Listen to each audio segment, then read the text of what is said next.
As longtime listeners know, the Kind Leadership Challenge isn't my only podcast. I also co-host Zilch, a Monkees podcast. And to clarify, we talk about the kind of monkeys with two E's. The band from the 60s with the long hair and the goofy TV show that keeps managing to get popular every time a new crop of tweens discovers them in syndication or on YouTube. Mostly Zilch and the Kind Leadership Challenge are as different as two podcasts can be. One tends to be pretty long with lots of sound clips and production tricks. The other's short and simple and mostly just me talking into the microphone. One's almost always a solo production. The other's a group thing with lots of interviews and different hosts helming different parts of the show. One's mostly entertainment and silliness geared to the quirky fans of America's first made-for-TV boy band, and the other is educational nuggets of leadership skills that you can implement in your life every week. I love doing both these shows because they're so different, and yet each podcast has informed how I approach the other, in ways both obvious and subtle. And that was especially true this week, when I heard an interview that hammered home the cool and unexpected ways that kind leadership can often come back around to you. Welcome to the Kind Leadership Challenge, the podcast that empowers principled, educational, and library leaders to heal their organizations. I'm Dr. Sarah Clark, founder of the Kind Leadership Guild, where I use my PhD in higher ed leadership and nearly 2 decades of experience at academic libraries to coach leaders like you who want to build a better world without burning out. Kind leaders aren't perfect, and we don't need to be. We strive to make tough decisions without becoming jerks. We design systems that enable our teams to make a big impact without overworking. And we know that once we stop controlling and start collaborating, even the most ambitious vision can become effortless. Kind leadership is pretty simple, but that doesn't mean it's easy. So if you're up for a challenge, stick around for the next 10 minutes as I teach you how your school or library can create a resilient, thriving legacy that will strengthen your community long after you're gone. So, Mickey Dolenz, lead singer and drummer for the Monkees, has a tour later this spring and a new book coming out towards the end of the year. And in support of these projects, Mickey was invited to be a guest on The Tonight Show with Jimmy Fallon. This was huge news in Monkees world. Given that the Monkees' heyday was almost 60 years ago at this point, and despite the fact that their 50th anniversary produced a top 20 album and one of the most profitable tours of the year, Mickey and the Monkees projects in recent years have mostly been publicized with stories in classic rock magazines, the occasional interview on local morning news shows, and every once in a while a visit to a certain podcast. In fact, I'm pretty sure that none of the Monkees have been on a late-night talk show like this in at least 10 years, maybe even more like 20.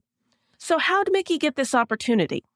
Most comedians and musicians of my Gen X age have a soft spot for the Monkees' music, the TV show, or both, which probably helped.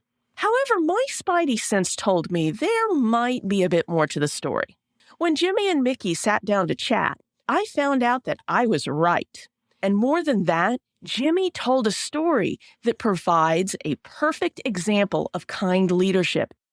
You and I go way back, and I just want to tell this story just so that you know how much I think about you and speak about you a lot. I was a stand-up comedian, and it's probably 1996 or 97. Yeah.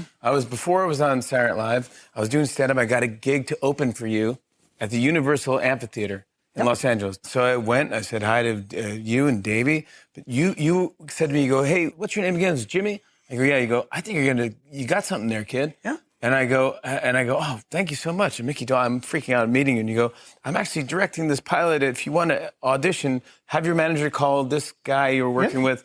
And you gave me an audition. I don't know if the show went anywhere. No. All right, but I want to tell you, it built my confidence as a comedian and someone who couldn't get a gig or get a call back or anything. That little boost, that little someone believing in you really meant a lot to me. And I'll never forget it. And I really thank you so much. You. You're a good man. I mean, yeah, that's kind leadership right there.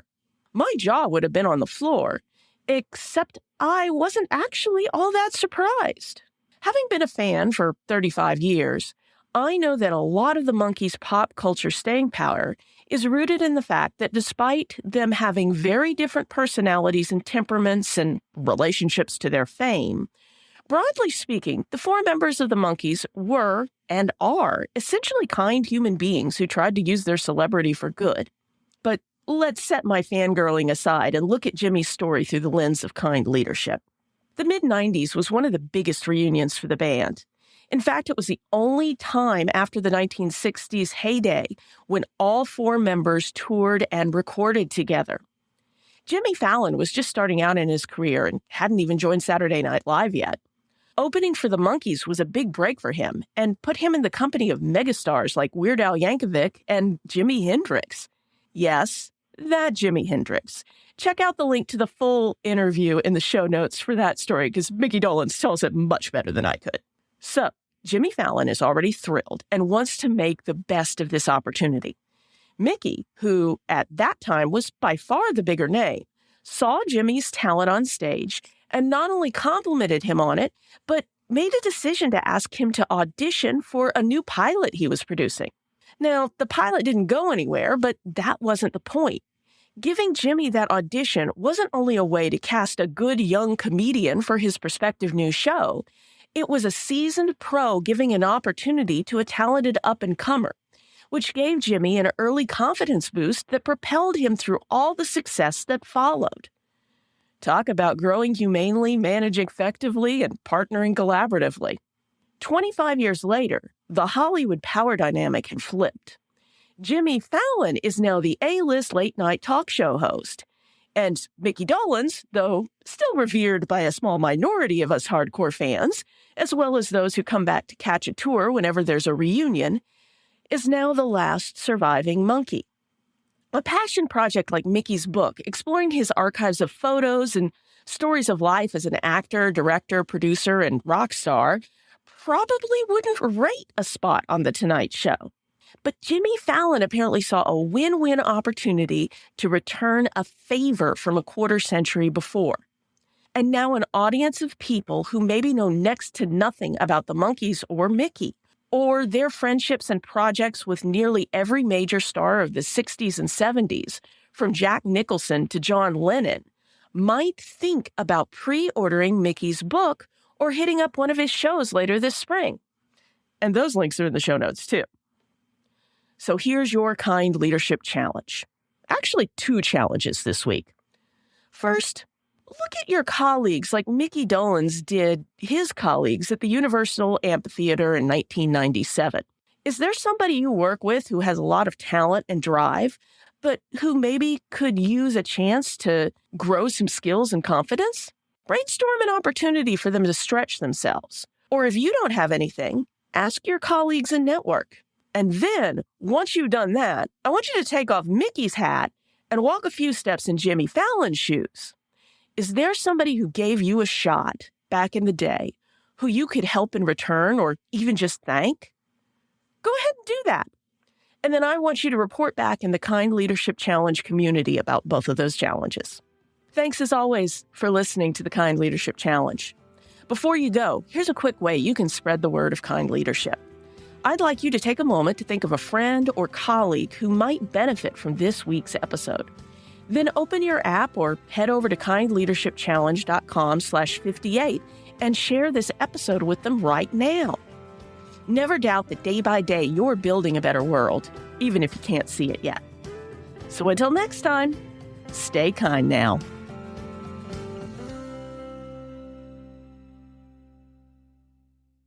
Oh, one last thing. If you're ready to take on this week's challenge but not sure how to start, head over to kindleadershipchallenge.com/next to download the Next Steps checklist.